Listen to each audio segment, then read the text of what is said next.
अमित शाह कल यानी कि गुरुवार को पश्चिम बंगाल जाएंगे। बताया जा रहा है 8 मई को पश्चिम बंगाल में विधायक दल की बैठक होगी। विधायक दल की बैठक में नेता चुना जाएगा सर्वसम्मति से और उसके बाद 9 मई को, जिस तरह की जानकारी कल मिली थी, शपथ ग्रहण होगा बंगाल के अगले मुख्यमंत्री का। गृह मंत्री अमित शाह विधायक दल की बैठक में मौजूद भी रहेंगे। 9 मई को पश्चिम बंगाल में शपथ ग्रहण होना है। शुभेंदु अधिकारी इस रेस में सबसे आगे चल रहे हैं और विधायक दल की जो बैठक होगी औपचारिक रूप में, उसमें बंगाल के अगले मुख्यमंत्री के नाम पर मुहर लगेगी। सर्वसम्मति से विधायक दल का नेता चुना जाएगा। केंद्रीय गृह मंत्री अमित शाह खुद मौजूद रहेंगे और शपथ ग्रहण जो 9 मई को होने वाला है, उसके लिए ग्रैंड तैयारियां की जा रही हैं, क्योंकि पहली बार भारतीय जनता पार्टी की सरकार वहां बनने जा रही है। 15 साल का ममता बनर्जी का किला बीजेपी ने ध्वस्त किया है और जबरदस्त तरीके से शिकस्त टीएमसी को बीजेपी ने दी है।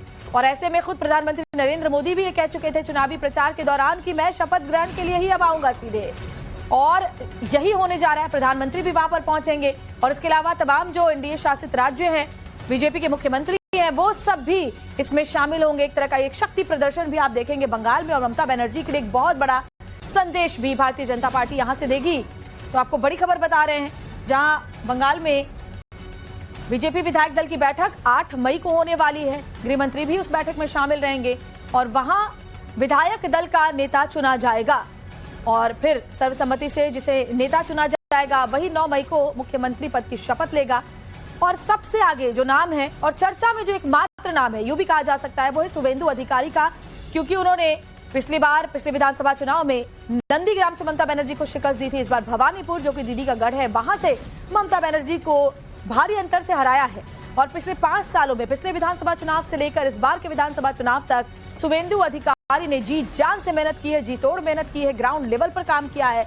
पूरी स्ट्रैटेजी बनाने में उनकी बड़ी भूमिका रही है और इसीलिए जो कभी ममता बनर्जी के सबसे करीबियों में से एक रहे थे, जिसके बाद वो पिछले विधानसभा चुनाव से कुछ ही वक्त पहले बीजेपी में शामिल हुए थे। हालांकि पिछले विधानसभा चुनाव में भी उन्होंने ममता बनर्जी को नंदीग्राम से हराया था।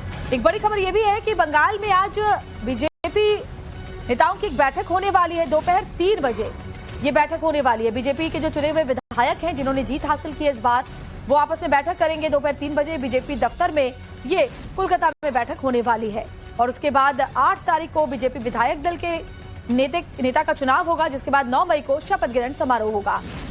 तो आज दोपहर 3 बजे बीजेपी ऑफिस में ये बड़ी बैठक होने वाली है।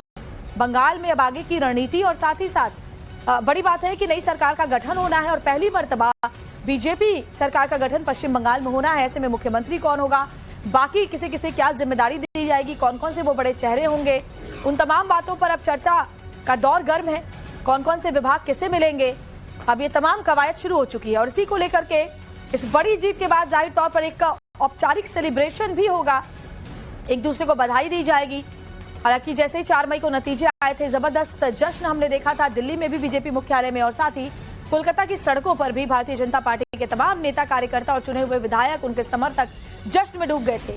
आज एक बार फिर से बड़ी खबर यह है कि बीजेपी विधायकों की बैठक होने वाली है 3 बजे बीजेपी ऑफिस में और उसके बाद 8 तारीख को बीजेपी विधायक दल की बैठक होगी। बीजेपी विधायक दल का नेता चुना जाएगा। गृह मंत्री अमित शाह भी उसमें मौजूद होंगे, पर्यवेक्षक बनाए गए हैं और साथ ही साथ 9 मई को जब शपथ ग्रहण होगा, उसके लिए भव्य तैयारियां कोलकाता में की जा रही हैं और